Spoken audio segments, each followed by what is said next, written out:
Assalamu alaikum wa rahmatullahi wa barakatuh.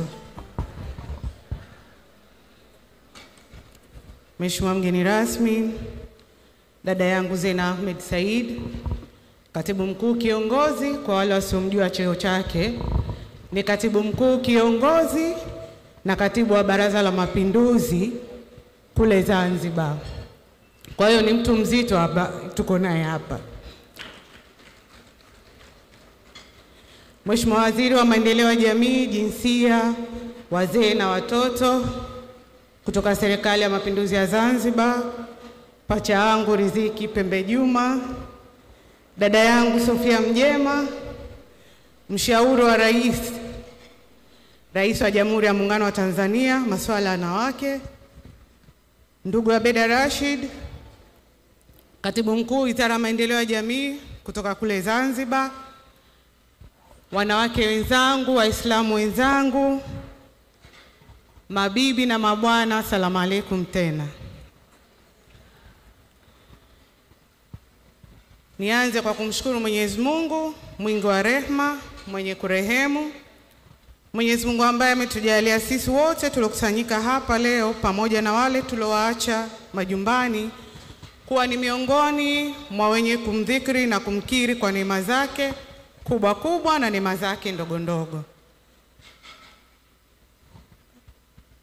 Siku hii ya leo imetukutanisha wanawake wa Kiislamu kwa ujumla wetu ili kujikumbusha juu ya neema ambazo Allah Subhanahu wa Ta'ala ametujalia sisi kama wanawake, lakini pia wajibu na nafasi yetu katika jamii.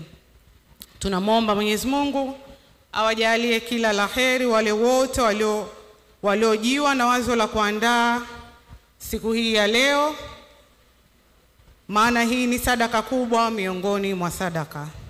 Kupitia siku hii ya leo tunapata nafasi ya kupitia upya na kujikumbusha wajibu wetu katika masuala kadhaa ya maisha yetu ya kila siku, kuanzia malezi ya watoto wetu na mchango wetu katika ujenzi wa familia bora, elimu, siasa, uchumi, utunzaji wa mazingira na mengi mengineyo. Ni kutokana na ukweli huu, taasisi yetu ya Mwanamke Initiative Foundation, au kwa kifupi inajulikana kama MIF, inaona fahari kubwa sana kutoa mchango wake kwa hali na mali katika kumtambua, kumwamsha, kumnyanyua, kumkumbusha na kumwezesha mwanamke ili aweze kubeba na kutekeleza majukumu yake kama yanavyotarajiwa katika Uislamu. Tunakumbushwa katika Uislamu kuwa mke wa kwanza wa mtume wetu Muhammad sallallahu alaihi wasallam alikuwa ndio mwajiri wa kwanza wa bwana mtume sallallahu alaihi wasallam.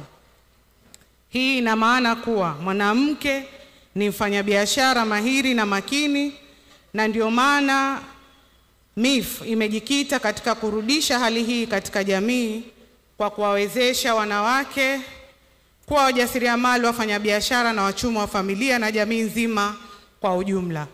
Na nadhani sote tumeshuhudia nje hapo wanawake wafanyabiashara walivyochangamka.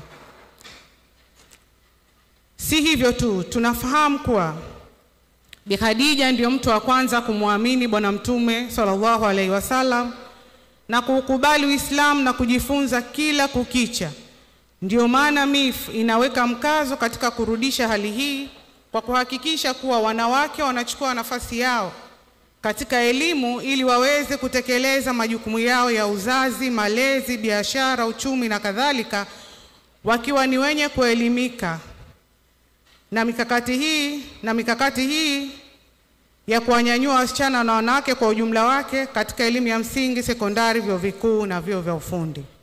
Kwa ujumla, kwetu sisi siku hii ya leo ni fursa adhimu ya kujifunza kutoka kwa wenzetu njia mpya na njia mbadala zinazoweza kuongeza tija katika mikakati ya taasisi yetu katika eneo hili la kumfanya mwanamke kuwa ni yule aliyetarajiwa katika muktadha wa dini yetu ya Kiislamu. Pia tunaona hii ni nafasi nzuri pia ya sisi kuchangia uzoefu wetu katika kumwandaa msichana wa leo ili aje kuwa mwanamke imara kama Uislamu unavyomtarajia awe. Jambo hili ni muhimu zaidi. Hivyo basi, ni matarajio yetu kuwa majadiliano na maazimio yatakayotokana na kongamano hili yatatusaidia si tu katika kujikumbusha wajibu wetu kama wanawake katika Uislamu, bali pia yatatusaidia katika kujenga ari mpya, kuwa wabunifu zaidi na kupata mkakati mipya itakayoongeza ufanisi wa utekelezaji wa mipango yetu katika kumuinua mwanamke. Takbir. Katika kujifunza, tunahitaji mifano halisi ya wanawake ambao wameweza kumudu yote ya uongozi na wajibu wao kama wanawake katika Uislamu. Kwa namna ya kipekee, taasisi yetu MIF inajivunia uongozi imara wa Mheshimiwa Rais wa Jamhuri ya Muungano wa Tanzania, Dr. Samia Suluhu Hassan, kwa kutoa mfano wa kipekee kwa kuendelea kuwa mwanamke katika Uislamu huku akiwa kiongozi wa nchi. Na nadhani sio MIF tu ambaye inajivunia, sisi sote hapa kama wanawake tunajivunia. Kama wanawake, lakini kama wanawake Waislamu tunajivunia, na nadhani ndio mfano wetu bora kwa sasa. Nimalize kwa kutoa shukrani za kipekee kwa waandaaji wa kongamano hili na kuombea Allah awalipe kwa wingi kwa hisani yao ya kutuleta pamoja wanawake na kuzungumza yaliyo mema kwa manufaa ya jamii zetu na nchi yetu. Halikadhalika, ningependa kutoa wito kwa wanawake wenzangu wote kuwa tujidhatiti kuyafanyia kazi yale yote yatakayotokana na kuazimiwa na kongamano hili. Wabillahi taufiki. Assalamu alaikum warahmatullahi wabarakatuh.